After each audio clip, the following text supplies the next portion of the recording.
So hey guys, welcome back to the channel. In today's tutorial I'll show you how to rename your file on Drive. So let's get it started. At first, make sure you have the Drive app downloaded from Google Play Store or App Store, and make sure you have logged into your account with your Gmail ID. So let's open it.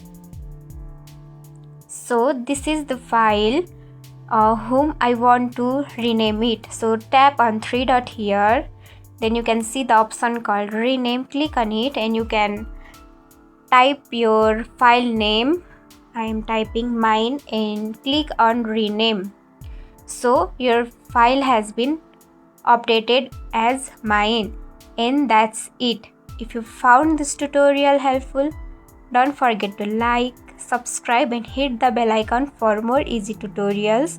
I'll see you in the next video. Till then, bye bye, take care, have a great day.